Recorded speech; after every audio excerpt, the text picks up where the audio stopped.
Hello friends, welcome to civil step. Civil step के YouTube channel पे आप सभी का बहुत बहुत स्वागत है। दोस्तों, अगर आप हिमाचल प्रदेश के अंदर गवर्नमेंट जॉब पाना चाहते हैं और हिमाचल प्रदेश के लिए गवर्नमेंट एग्जाम्स की तैयारी कर रहे हैं, यानी कि सब इंस्पेक्टर, पटवारी, जेओआईटी, टीचिंग एग्जाम्स यानी कि टीजीटी कमीशन, तो आपके लिए ये सेशन जो है वो बहुत इंपॉर्टेंट रहने वाला है, क्योंकि अब सिविल स्टैप अपने नए YouTube channel Himachal government exams के ऊपर आपको मल्टीपल क्लासेस प्रोवाइड करवाने वाला है। हम आपके लिए डेली रोजाना आपके लिए डिफरेंट डिफरेंट क्लासेस लेके आ रहे हैं, जिसका शेड्यूल जो है वो कुछ इस प्रकार से है।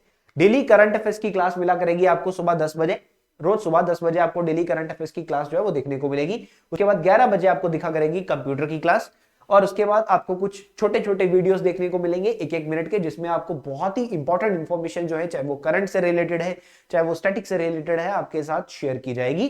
उसके बाद एचपी जीके का सेशन आपके पास रहेगा 12 बजे, यानी कि हिमाचल प्रदेश जीके जो है, जनरल नॉलेज जो है वो आपको उसका सेशन प्रोवाइड किया जाएगा 12 बजे। उसके बाद लैंग्वेजेस यानी कि हिंदी और इंग्लिश, क्योंकि हमारे एग्जाम में हिंदी और इंग्लिश की अपनी ही एक इंपॉर्टेंस है।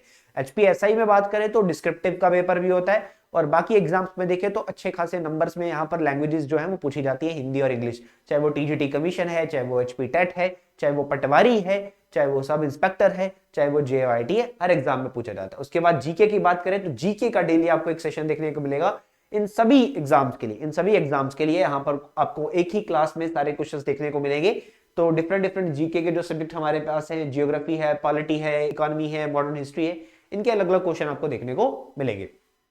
उसके बाद 4 बजे आपकी जो क्लास होगी वो होगी मैथ और रीजनिंग की, यानी कि कुछ किसी दिन मैथ की क्लास है, किसी दिन रीजनिंग की क्लास है। जैसे बात करें तो यहाँ पर हफ्ते में 3 दिन रीजनिंग है, 3 दिन मैथमेटिक्स की क्लास है, तो ऐसे आपको सेशन देखने को मिलेगा। ये जो सेशन रहेंगे ना, ये आपके हर एग्जाम को कवर करेंगे। आप हिमाचल प्रदेश के अंदर किसी भी एग्जाम की तरफ बढ़ रहे हैं तो ये हर एग्जाम को जो है वो टारगेट करने वाले हैं। और अंत में जो सेशन रहेगा 5:15 बजे, ये सेशन रहने वाला है उन बच्चों के लिए जो बच्चे specially teaching exams, HP TET या फिर टीजीटी कमीशन के एग्जाम्स की प्रिपरेशन कर रहे हैं, क्योंकि ये लेक्चर रहने वाला है सीडीपी का, चाइल्ड डेवलपमेंट एंड पेडागोगी, जिसमें हम साइकोलॉजी, टीचिंग लर्निंग प्रोसेस, इसकी पढ़ाई करते हैं। तो शाम को 5:15 बजे ये सेशन आपके लिए रहने वाला है। तो ये हमारा यूट्यूब का वीकली शेड्यूल है। अगर आप हमारे यूट्यूब चैनल पर नए आए हैं, आपने हमारे यूट्यूब चैनल को सब्सक्राइब नहीं किया, तो सबसे पहला काम आपको यही करना है, आपको हमारे यूट्यूब चैनल को सब्सक्राइब कर लेना है। तो जैसे कि मैंने आपको बताया कि डेली आपके लिए जीके का सेशन होने वाला है, तो आज के हमारे जीके के सेशन के अंदर हम इंडियन पॉलिटी, ठीक है, भारतीय राजनीति भी हम कहते हैं, अगर आप स्कूल की बात करें तो हम इसको सिविक्स भी कहते थे, नागरिक शास्त्र कहते थे, ठीक है। तो इंडियन पॉलिटी के कुछ मोस्ट इंपॉर्टेंट क्वेश्चंस को हम डिस्कस करेंगे आज के हमारे सेशन के अंदर। तो सेशन काफी इंपॉर्टेंट रहेगा, लास्ट तक जरूर देखना है। और अगर आपको सेशन अच्छा लगता है तो लाइक, कमेंट एंड शेयर करना मत भूलिएगा। चलिए बढ़ते हैं, कुछ क्वेश्चंस हम डिस्कस करेंगे। तो पहला क्वेश्चन आज की स्क्रीन का हमारे पास ये रहा, हमारी स्क्रीन पे ये रहा। The president of India is dash, the head of state, the head of government, both the head of state and the head of government, none of the above. आज की कक्षा में जो प्रश्न है ये इंग्लिश भाषा में है। नेक्स्ट क्लास से आपको जो प्रश्न है वो मैं हिंदी भाषा में भी साथ में प्रोवाइड करवाऊंगा, यानी कि वो बाइलिंगुअल रहने वाले हैं, ठीक है। नेक्स्ट क्लास से आपको बाइलिंगुअल क्वेश्चंस जो है वो प्रोवाइड किए रहेंगे, आपके साथ साथ जो क्वेश्चन रहेगा वो अंग्रेजी के साथ साथ हिंदी भाषा में भी लिखा रहेगा। तो आज थोड़ा सा इंग्लिश में समझने की कोशिश करते हैं, क्योंकि इंग्लिश भी हमारे लिए इंपॉर्टेंट है, बट मैं आपके लिए ट्रांसलेट भी करता रहूंगा, ठीक है। तो कहने का भाव यह है कि क्वेश्चन क्या कहता है कि प्रेसिडेंट ऑफ इंडिया यानी कि भारत के जो राष्ट्रपति हैं, वो जो भारत में क्या पद पे है, वो हेड ऑफ स्टेट है, वो हेड ऑफ गवर्नमेंट है, यानी कि वो पूरे देश के मुख्य हैं, या फिर वो सरकार के मुख्य हैं, या फिर वो देश और सरकार दोनों के मुख्य हैं, या फिर इनमें से कोई भी नहीं। तो देखिए, भारतीय संविधान का आर्टिकल 52 कहता है कि भारत में एक राष्ट्रपति होगा, जिसको हम अंग्रेजी में प्रेसिडेंट कहते हैं। भारत का एक राष्ट्रपति होगा, और ये जो राष्ट्रपति होगा ये देश का मुखिया होगा, यानी कि ये कौन होगा, he will be the head of state, ठीक है। तो उत्तर हमारा सिंपली हो जाएगा, ऑप्शन ए हमारा राइट आंसर आ जाएगा, क्योंकि राष्ट्रपति क्या होने वाले हैं, राष्ट्रपति देश में हेड ऑफ स्टेट होते हैं। देखिए, हेड ऑफ स्टेट कहने का मतलब क्या है, राजा। हेड ऑफ स्टेट क्या होता है, राजा, ठीक है। तो देश का राजा कौन है, राष्ट्रपति है। अब आपको एक बात हमेशा ध्यान में रखनी है कि राजा का सिंहासन कभी खाली नहीं होता, ठीक है। आपने देखा होगा राजा का सिंहासन कभी खाली नहीं होता, उसी तरह से राष्ट्रपति की कुर्सी भी कभी खाली नहीं होती है, ठीक है। राष्ट्रपति भारत देश में होगा ही होगा, भारत देश में हमेशा राष्ट्रपति होगा। और एक राष्ट्रपति जब कार्य कर रहा है, इसका टेन्योर जब खत्म होने वाला होगा तो टेन्योर को खत्म होने से पहले पहले नए चुनाव जो है वो कंडक्ट करवा लिए जाएंगे। बट देश में राष्ट्रपति हमेशा होगा। इतनी सी बात आपको ध्यान में हमेशा रखनी है, ठीक है, इतनी बात आप हमेशा ध्यान में रखेंगे। अभी भारत के जो राष्ट्रपति हैं ये एक लेडी है, इनका नाम है द्रौपदी मुर्मू। इनका नाम है द्रौपदी मुर्मू। तो ये इनका नाम भी आप ध्यान में रखेंगे क्योंकि ये लेडी हैं और वैसे भी भारत देश के राष्ट्रपति हैं। और द्रौपदी मुर्मू जी की बात करें तो ये भारत देश की दूसरी महिला राष्ट्रपति है। भारत देश की दूसरी महिला राष्ट्रपति। तो पहली महिला राष्ट्रपति कौन थी? उनका नाम था प्रतिभा सिंह पाटिल। उनका नाम था प्रतिभा सिंह पाटिल। और महत्वपूर्ण बात अगर हम द्रौपदी मुर्मू के बारे में करें तो द्रौपदी मुर्मू जी ट्राइब से बिलोंग करती हैं, ये ट्राइबल एरिया से बिलोंग करती हैं, ठीक है। तो कौन सी ट्राइब से ये आती है ये भी आपको पता होना चाहिए क्योंकि पेपर पॉइंट ऑफ व्यू से ये भी इंपॉर्टेंट होता है, संथल ट्राइब से।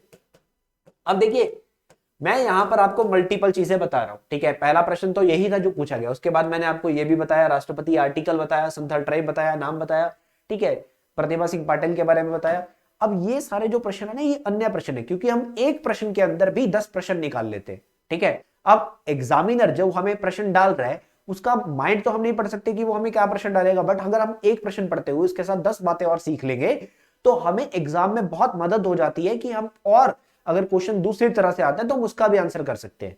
अगर हम सिर्फ आंसर पढ़े कि राष्ट्रपति कौन होता है, हेड ऑफ स्टेट होता है, अगर हम इतने पे खत्म कर दें तो हम सिर्फ इतना ही एग्जाम में आंसर कर पाएंगे। बट अगर एग्जाम का सवाल जो कंटेक्स्ट है वो चेंज हो जाता है तो हमें बाकी चीजें अगर पता है तो हम आसानी से उत्तर दे सकते हैं। चलिए अब और अगर बात करें, जैसे कि मैंने आपको बताया कि राष्ट्रपति हमेशा रहता है, तो 2 बातें और ध्यान से हमेशा याद रखिएगा। भारत देश में राष्ट्रपति हमेशा रहता है। राष्ट्रपति के कार्यकाल खत्म होने से पहले राष्ट्रपति के चुनाव करवा लिए जाते हैं नए राष्ट्रपति के। इन केस राष्ट्रपति नहीं है कुर्सी पे, बीमार है, छुट्टी पे है, ठीक है, उसको सर्जरी करवानी है, ट्रीटमेंट की जरूरत है या फिर कुछ भी हो गया, ठीक है, तो उतना टाइम तक राष्ट्रपति की कुर्सी पे बैठता है उपराष्ट्रपति। जो हमारे वाइस प्रेसिडेंट होते हैं वो राष्ट्रपति का कार्य करते हैं और राष्ट्रपति की कुर्सी पर बैठते हैं।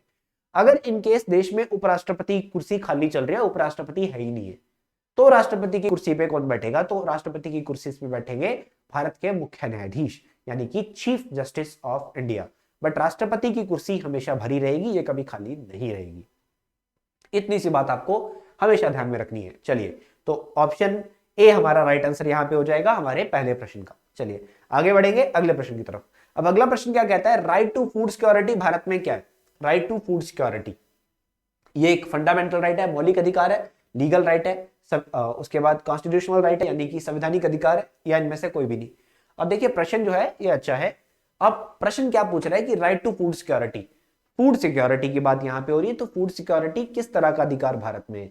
अब देखिए हमारे पास कुछ मौलिक अधिकार है, कुछ फंडामेंटल राइट्स है हमारे पास। तो हमारे पास वैसे ही 6 फंडामेंटल राइट्स है।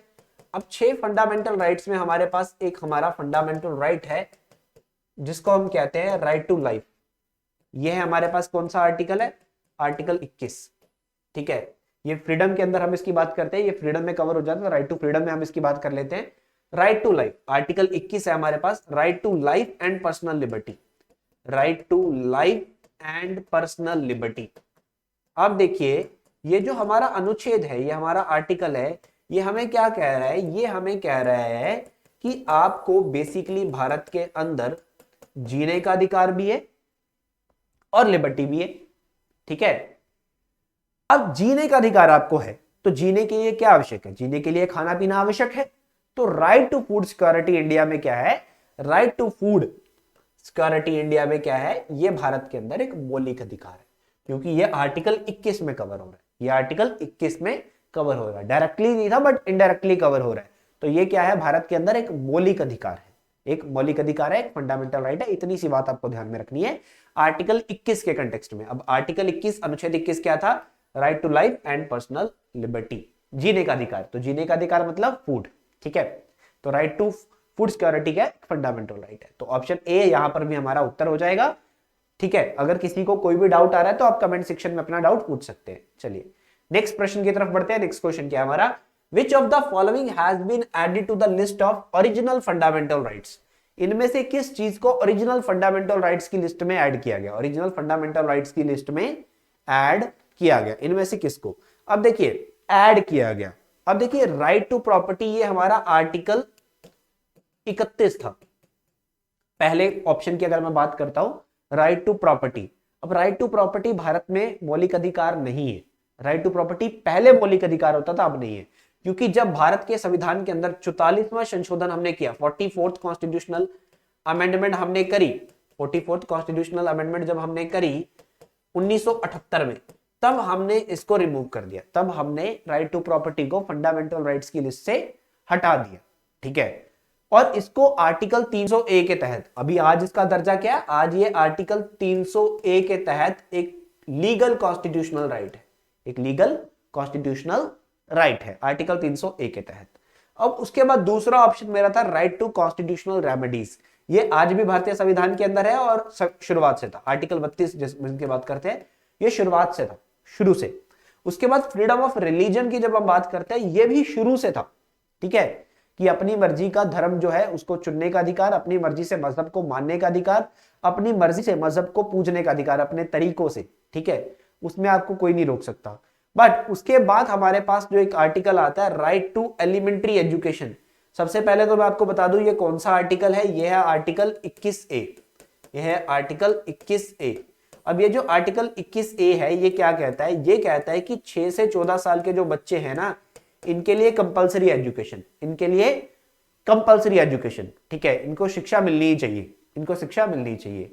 अब ये जो आर्टिकल है ना, ये पहले से नहीं था, इसको ऐड किया गया। तो इसको कब ऐड किया गया था, 86वां 86 हमारा कॉन्स्टिट्यूशनल अमेंडमेंट था, संशोधन था, जो कि सन 2002 में होता है। इसके तहत हमने इस आर्टिकल को इंसर्ट किया, इसके तहत हमने इस आर्टिकल को इंसर्ट किया और 6 से 14 साल के जो बच्चे हैं इनके लिए एजुकेशन को कंपलसरी कर दिया। तो ये बात आपको हमेशा ध्यान में रखनी है। हमारा उत्तर क्या हो जाएगा, ऑप्शन डी, ऑप्शन डी। चलिए अब अगला प्रश्न आता है। अब अगला प्रश्न क्या कहता है, bill can not became an act of parliament unless and until dash. अब देखिए, भारत में जब कानून बनाना होता है, भारत में जब कानून बनाना होता है, कोई बिल लेके आते हैं हम, ठीक है, उसको हमारी जो पार्लियामेंट से इनके पास लेके जाते हैं। अब पार्लियामेंट में बिल प्रेजेंट होता है, उसके बाद जब दोनों सदन और राष्ट्रपति पास करते हैं, तब वो बिल है जो कानून बन के इंप्लीमेंटेशन में आता है। तो कानून बनाने का एक सिंपल सा प्रोसेस है भारत में कि आपको सदन के अंदर जो है वो बिल लेके जाना पड़ेगा, ठीक है। तो सदन में हमारे पास दो बिल, दो हाउस है, लोकसभा और राज्यसभा, और उसके बाद पार्लियामेंट का हिस्सा एक और शख्स भी है, वो है राष्ट्रपति, राष्ट्रपति। तो भारत में जब भी कोई कानून बनाना होता है तो वो बिल जो होगा वो इन दोनों सदनों में जाएगा। ऐसा मैंडेटरी नहीं है कि पहले लोकसभा में आएगा या पहले राज्यसभा में आएगा, ऐसा कुछ मैंडेटरी नहीं है, ठीक है। किसी भी सदन में पहले आ सकता है, लोकसभा राज्यसभा दोनों में से पास होगा, दोनों के जो मेंबर है वो पास करेंगे। उसके बाद ये बिल जो है ये राष्ट्रपति के पास जाएगा, राष्ट्रपति जो है वो इसको अप्रूवल देंगे, राष्ट्रपति जो है उसका फाइनल अप्रूवल रहेगा। तो राष्ट्रपति के अप्रूवल के बाद ही कोई बिल जो है वो फाइनल इंप्लीमेंटेशन में आता है, वो कानून बन जाता है। तो बिल जो है वो कानून नहीं बन सकता, वो एक्ट ऑफ पार्लियामेंट नहीं बन सकता जब तक इसको लोकसभा में पास ना किया जाए, जब तक इसको राज्यसभा में पास ना किया जाए, जब तक इसको दोनों सदनों में पास ना किया जाए, जब तक इसको राष्ट्रपति का अप्रूवल नहीं मिल जाता। तो देखिए, मान लीजिए अगर लोकसभा राज्यसभा ने पास कर दिया दोनों सदनों ने, बट राष्ट्रपति ने अप्रूवल नहीं दिया, तो क्या कोई बिल कानून बनेगा? नहीं बनेगा। तो फाइनल उत्तर हमारा यह होना चाहिए कि जब राष्ट्रपति किसी बिल के ऊपर सिग्नेचर कर देते हैं, राष्ट्रपति, तब वो बिल कानून बनता है। तो हमारा उत्तर क्या हो जाएगा? ऑप्शन डी, ऑप्शन डी, क्योंकि ऑप्शन डी यही कहता है जब इसको राष्ट्रपति का अप्रूवल मिलता है, तो ऑप्शन डी हमारा सही उत्तर हो जाएगा। चलिए अगले प्रश्न की बात करेंगे। अगला प्रश्न क्या कहता है? अगला प्रश्न कहता है कि इनमें से कौन सा आर्टिकल जो है वो मुख्यमंत्री की ड्यूटी से रिलेटेड है, वो मुख्यमंत्री की ड्यूटीज से रिलेटेड है, ठीक है, मुख्यमंत्री के कार्यों की बात करता है, मुख्यमंत्री की ड्यूटीज की बात करता है। तो देखिए, मुख्यमंत्री की ड्यूटी होती है, ठीक है, मुख्यमंत्री along with the council of minister, यानी कि राज्य के जो काउंसिल ऑफ मिनिस्टर होते हैं, यानी कि राज्य का जो मंत्री परिषद होता है, ठीक है। तो मुख्यमंत्री भारत देश में हर राज्यों में मुख्यमंत्री होता है। भारत देश में आज 28 राज्य हैं, तो 28 के 28 राज्यों में मुख्यमंत्री। तो वो जो मुख्यमंत्री यहां पर है, उसका कर्तव्य किस अनुच्छेद के तहत बताया गया है संविधान के अंदर? तो ये हमारे पास है आर्टिकल 167, आर्टिकल 167 के तहत हमारे पास क्या होता है? Duties of the chief minister, duties of the chief minister. चलिए अब आगे बढ़ेंगे अगले प्रश्न की तरफ।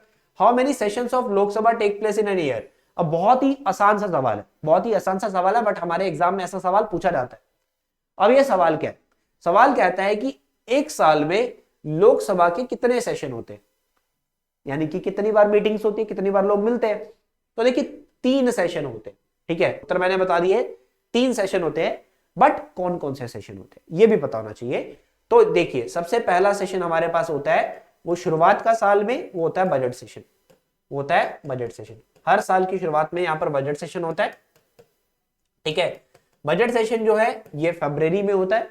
उसके बाद यहां पर बात करेंगे, बजट सेशन के बाद हमारे पास होता है मॉनसून सेशन, ठीक है। मॉनसून सेशन जो है ये हमारे पास कब होता है, मॉनसून सेशन हमारे पास होता है जुलाई के आसपास। उसके बाद तीसरा हमारे पास आता है विंटर सेशन, विंटर सेशन।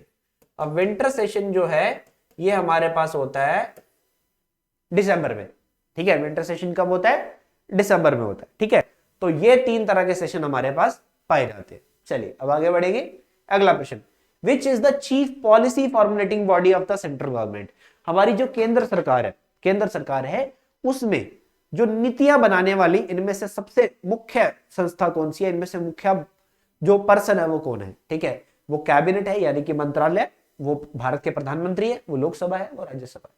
तो देखिए, जब बात आती है नीतियां बनाने की, पॉलिसियां बनाने की, इनमें से जो हमें ऑप्शंस दिए गए इनमें से, तो नीतियां बनाने वाला काम होता है सोच समझ कर डिसीजन लेने वाला।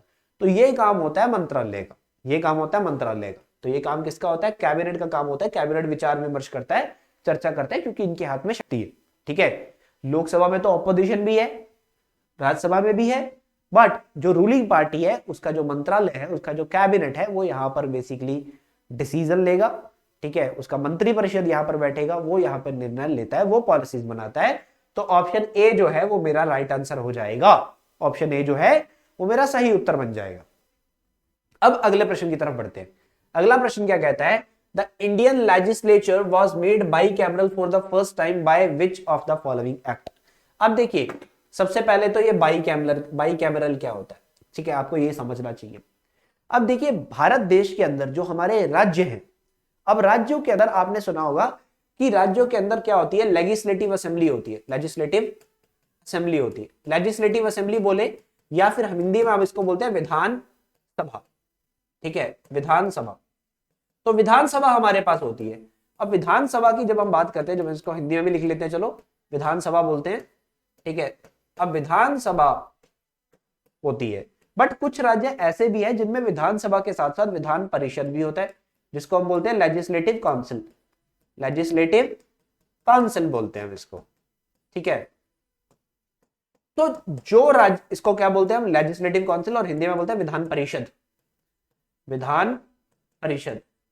अब देखो, कुछ राज्य ऐसे हैं जिनके अंदर सिर्फ विधानसभा है, बट कुछ राज्य ऐसे हैं जिनके अंदर विधानसभा के साथ साथ विधान परिषद भी है, ठीक है।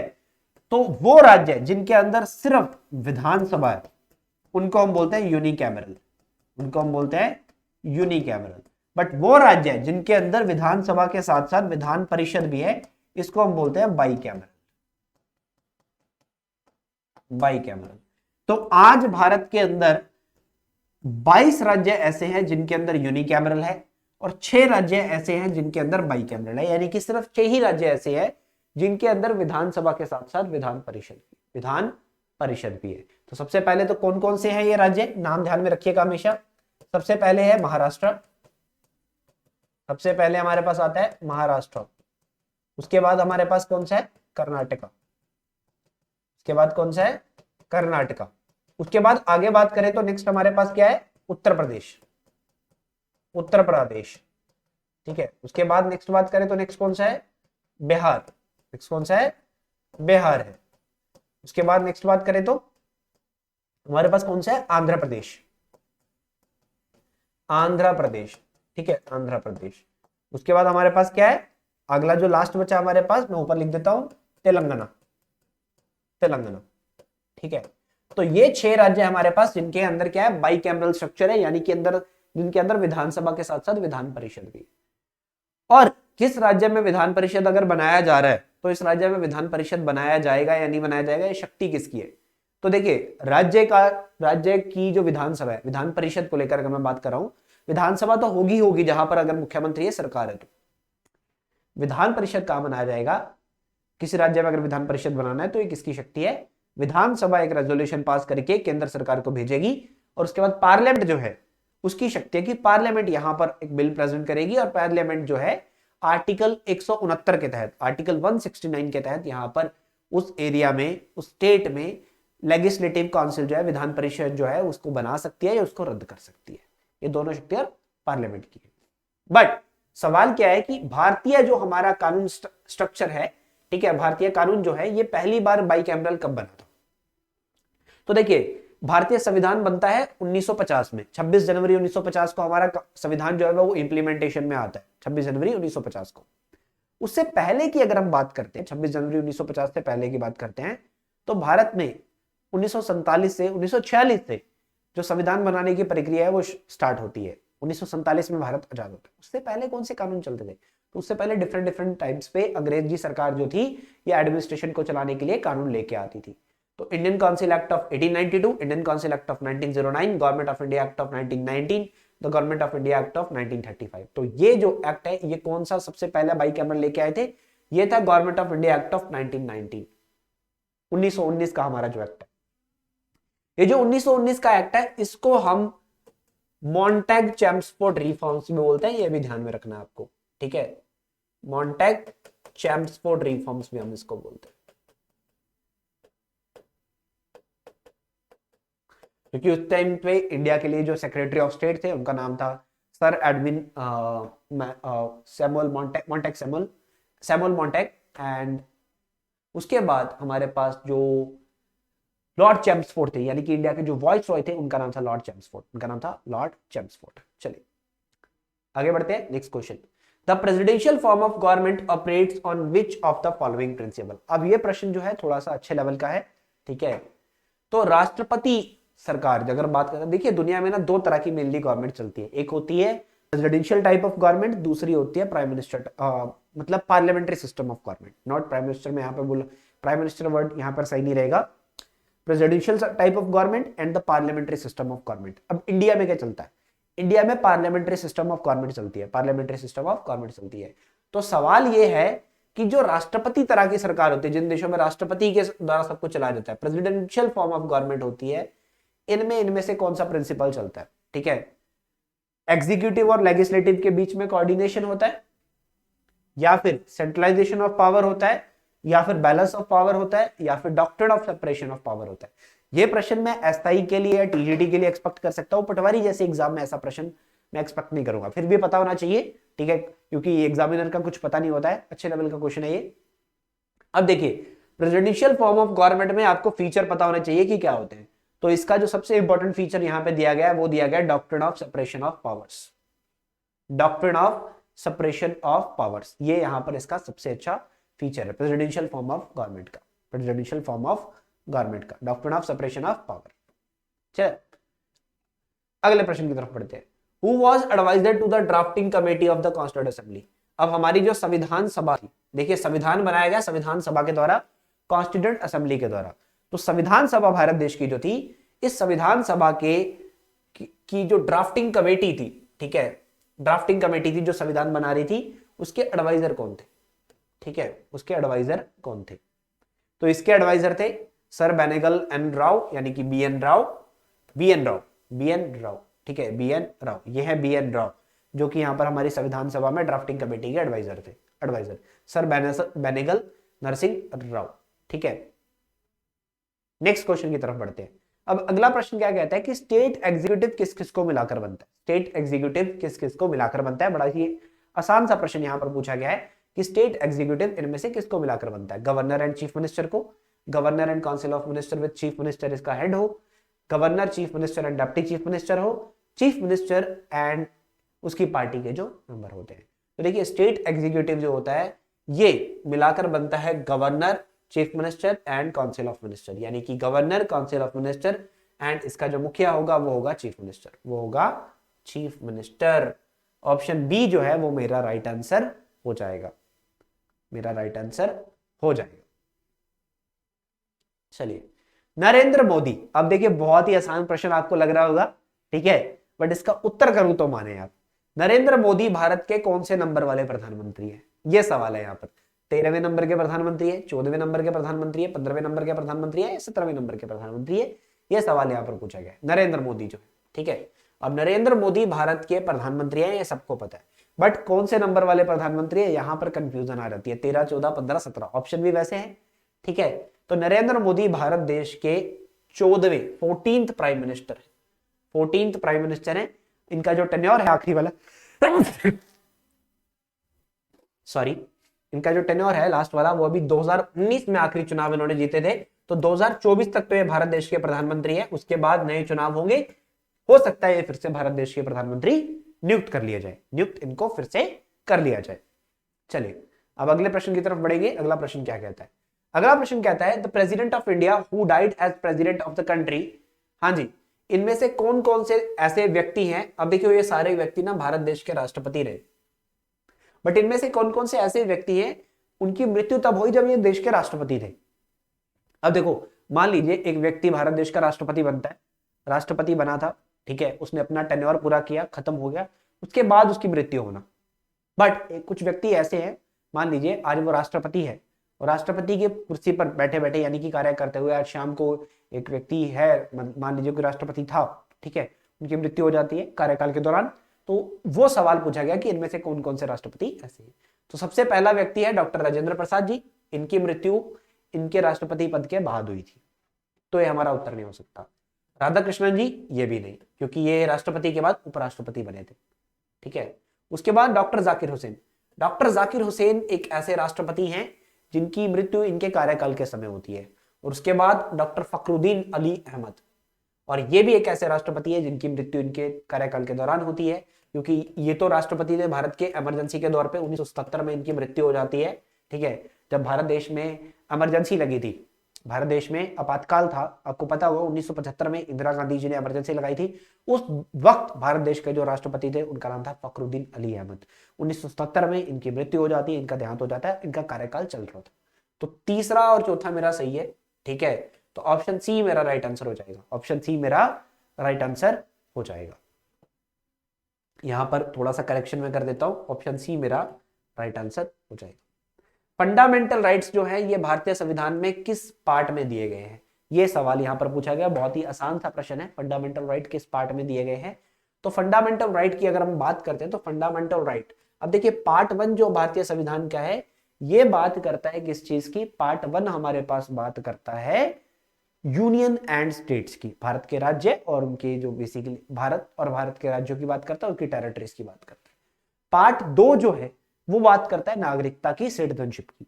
पार्ट 3 की अगर हम बात करें तो पार्ट 3 हमारा सही उत्तर यहां पर बनेगा, क्योंकि पार्ट 3 यहां पर पार्ट 3 आर्टिकल 12 से लेकर आर्टिकल 35 तक हम बात करते हैं किसकी?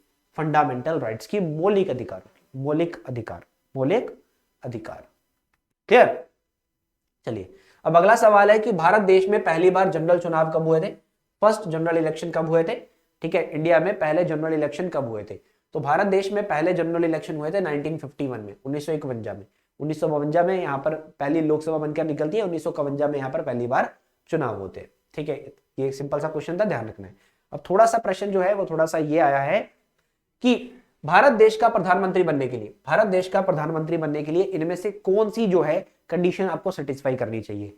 तो इसके लिए जब भी ऐसा प्रश्न आता है ना तो हमें स्टेटमेंट्स को रीड करना पड़ता है, ठीक है, स्टेटमेंट्स को रीड करना पड़ता है, ठीक है। अब कंडीशन जो है वो आयु की दी गई है। अब आयु के केस में आपको एक सिंपल सी बात ध्यान में रखनी है कि भारत देश का राष्ट्रपति, भारत देश का जो प्रधानमंत्री है, ठीक है, प्राइम मिनिस्टर की बात हो रही है, भारत देश का जो प्राइम मिनिस्टर है ये आइदर हाउस का मेंबर होगा। आइदर कहने का मतलब क्या है कि या तो ये लोकसभा का सदस्य होगा या ये राज्यसभा का सदस्य होगा। आप से बहुतों को यह बात पता होगी, जिन्होंने पॉलिटी पढ़ी है उनको पता होगा कि प्रधानमंत्री जो है वो दोनों सदनों में से एक सदन का सदस्य होता है, दोनों का नहीं होता है, दोनों में से किसी एक का होता है, या तो लोकसभा का या राज्यसभा का, ठीक है। अगर प्रधानमंत्री जी लोकसभा के सदस्य हैं, लोकसभा से आते हैं, तो इनकी कम से कम आयु 25 वर्ष होगी। अगर प्रधानमंत्री जी राज्यसभा से आते हैं तो इनकी आयु कम से कम 30 वर्ष होगी। ये हमारे पास आंसर बनेगा। अब ये आंसर जहां पर जिस कंडीशन में, जिस स्टेटमेंट में सेटिस्फाई हो जाए वो हमारा उत्तर है।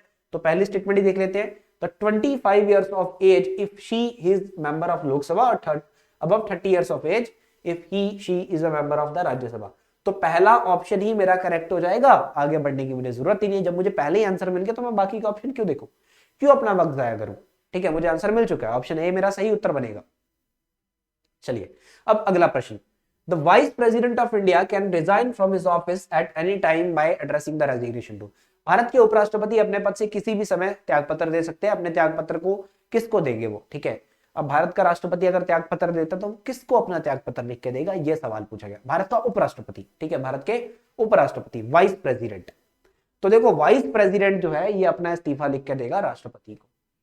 President of India, option C मेरा सही उत्तर हो जाएगा, प्रेसिडेंट ऑफ इंडिया। भारत के उपराष्ट्रपति को जब वो इस्तीफा देना है तो वो राष्ट्रपति को देगा, और अगर राष्ट्रपति को इस्तीफा देना तो वो उपराष्ट्रपति को देगा, ठीक है। ऐसे वाइस वर्सा है, ऐसे चलता रहता है। तो ये था हमारे आज की क्लास का हमारा आखिरी प्रश्न। मैं उम्मीद करता हूं कि आपको सब कुछ समझ में आया होगा। किसी भी स्टूडेंट को किसी भी तरह का डाउट है तो वो कमेंट सेक्शन में पूछ सकता है। मैंने बहुत ही आराम से आपको पढ़ाया है ताकि आपको सब कुछ क्लियर होता रहे। और जैसे कि मैंने आपको बताया कि आप अगर इनमें से किसी भी एग्जाम के लिए प्रिपरेशन कर रहे हैं, चाहे वो एचपी सब इंस्पेक्टर है, एचपी पटवारी है, एचपी जीओआईटी है, एचपी टीजीटी कमीशन है, तो आप इस दिए गए नंबर पे कॉल कर सकते हैं, क्योंकि हमारे जो कोर्सेज हैं वो इन सबको लेकर चल रहे हैं, ऑनगोइंग है। तो यहाँ पर एक नंबर दिया गया है 7814622609, आप इस नंबर पे कांटेक्ट कर सकते हैं। सो आज की क्लास देखने के लिए आप सभी का बहुत बहुत धन्यवाद। मिलेंगे नेक्स्ट क्लास के अंदर। एंड हमारे YouTube चैनल को सब्सक्राइब करना मत भूलिएगा, और क्लास को शेयर करना और लाइक करना मत भूलिएगा। Thank you so much.